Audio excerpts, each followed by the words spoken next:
I remember almost a decade ago I was introduced to online video.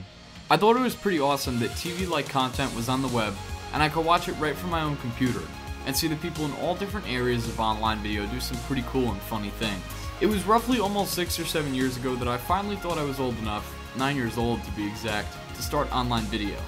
I made my very own YouTube channel for the first time and taught myself how to upload absolutely pointless videos that no one had ever watched. But seriously, I put up some pretty embarrassing and stupid stuff. I'd rather not go into detail. Good thing I deactivated that account years ago. Anyways, a little over 5 years ago, after using my first iPod Touch 2nd generation for several months, I discovered this thing called jailbreaking. I was incredibly scared to hack the device I got from my 5th grade graduation, but I proceeded anyway.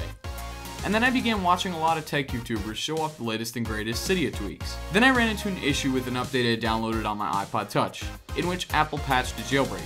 I tried jailbreaking again, and my iPod did what they call breaking itself, rendering the device unusable. I knew the people I watched on YouTube had an answer, so I searched away to find a video from Time Loss of Ty's iPhone Help at the time, who had an in-depth video of how to get your iDevice out of the inevitable black screen of death. I couldn't believe it was that easy to do, and all I had to do was make a quick search on YouTube to find my answer. This got me thinking. Exactly 5 years ago, on the eve of January 26, 2010, I created my next YouTube channel. Originally supposed to be called Mike's Mac Help, I settled with Mike's iPod Help 101. It was the start of a new era for me, and as an incoming teenager, I had decided that I would maybe devote my life to tech, and try something new.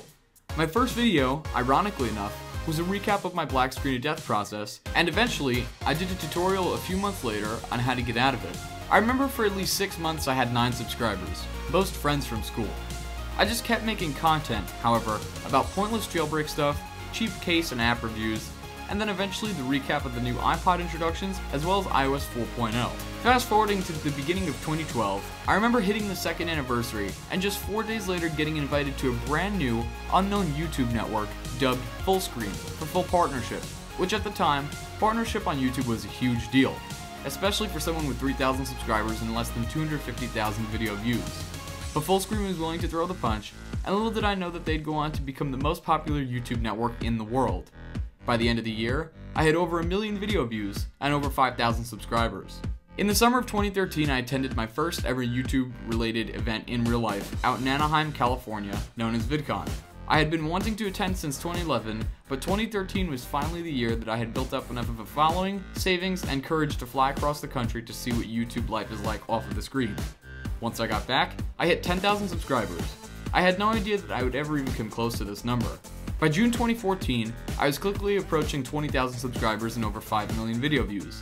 I had attended VidCon in Anaheim, California once again to partner up with 7 of some of the biggest and most influential tech YouTubers out there in a video to give thoughts on the upcoming iPhone 6 from Apple, one of the most highly anticipated smartphones ever. When getting back, I got the youtube.com/Mike URL, and just before the iPhone 6 was released, was already past 25,000 subscribers.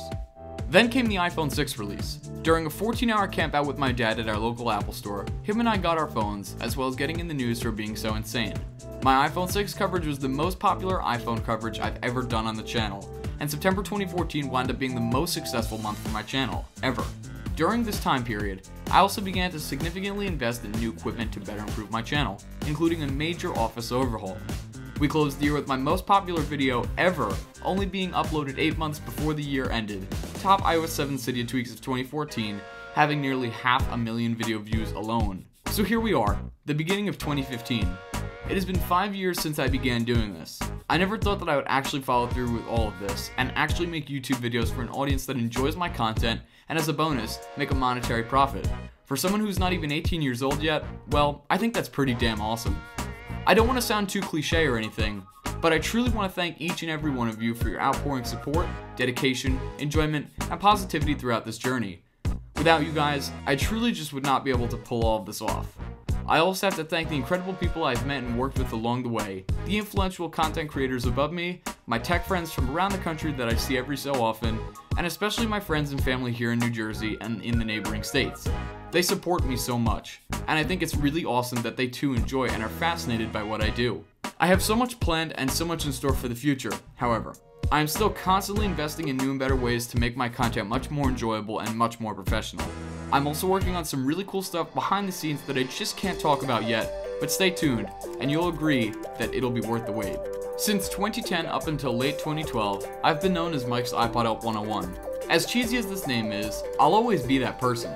I still have the original iPod that started the channel. I should honestly frame it at this point, put it in a clear glass box or something. For years now, I've been known as Mike's iOS Help, and that's really who I've grown to become.